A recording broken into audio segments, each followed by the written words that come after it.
More on this, let's bring in retired Air Force Brigadier General John Teichert. General Teichert served as the Air Force's Assistant Deputy Undersecretary for International Affairs from 2021 to 2022 and is currently a Republican Senate candidate in Maryland. General, thanks for being with us this morning.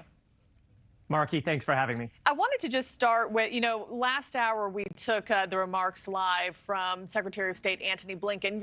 Your thoughts on his blitz across the Middle East and what you think realistically might come of his diplomatic meetings.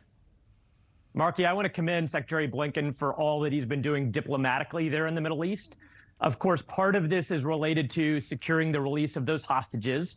Part of it is to prevent a broader spread of this conflict throughout the Middle East. But I think a big part of it that has been underreported is the fact that he and others are trying to figure out how to govern Gaza productively for the Palestinians once this conflict is over. Yeah, and what becomes of the Strip and its people.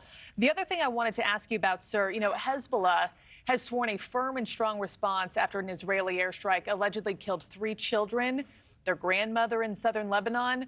Are you concerned about a response, and what do you expect that response to look like? Marky, we should be concerned at all times by any of these Iranian proxies. You just saw the Iraqi prime minister talk about removing the Zionist regime or an apology, but ultimately the strings are being pulled by Iran throughout the Middle East, and that includes in Yemen, Iraq, Syria, Lebanon, and Gaza.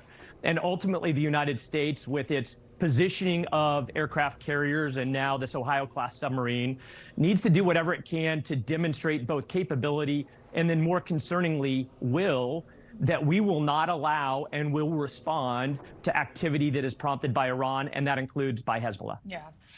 General, I also wanted to play a bit of sound for you because later on today, we know that South Carolina Republican Senator Lindsey Graham and Connecticut Democratic Senator Richard Blumenthal, they're going to introduce a resolution that would call for the United States to attack Iran if Iranian-backed terrorist group Hezbollah attacks Israel. Take a listen, and I'll get your take on the other side. There is no Hamas without the Ayatollah's support. There is no Hezbollah without the Ayatollah's support.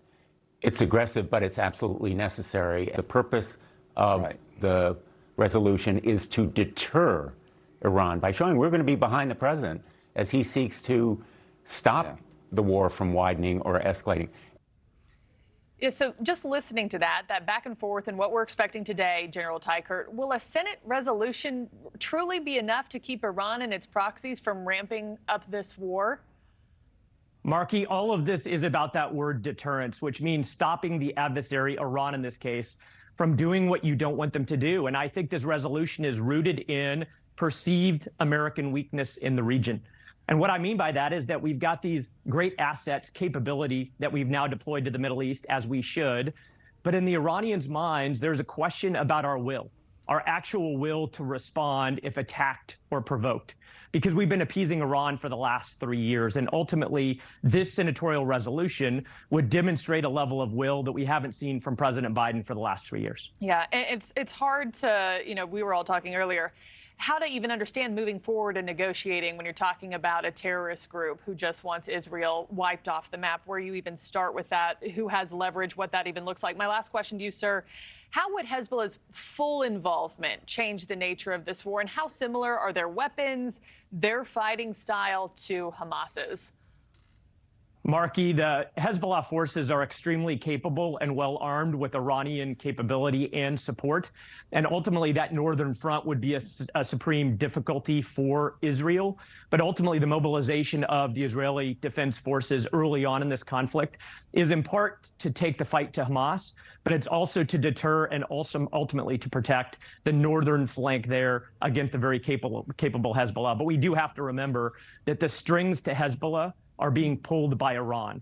And if we can deter Iran, then it ultimately stops Hezbollah from doing the things we do not want them to do. Yeah, and this war continues. Tomorrow will mark 1 month since the conflict began. Brigadier General John Teichert, thank you so much, as always, for joining the program. Thank you, Marky. Thank you for watching. Go to NewsNationNow.com to find NewsNation on your television provider. And don't forget to click the red subscribe button below to get more of NewsNation's fact-driven, unbiased coverage.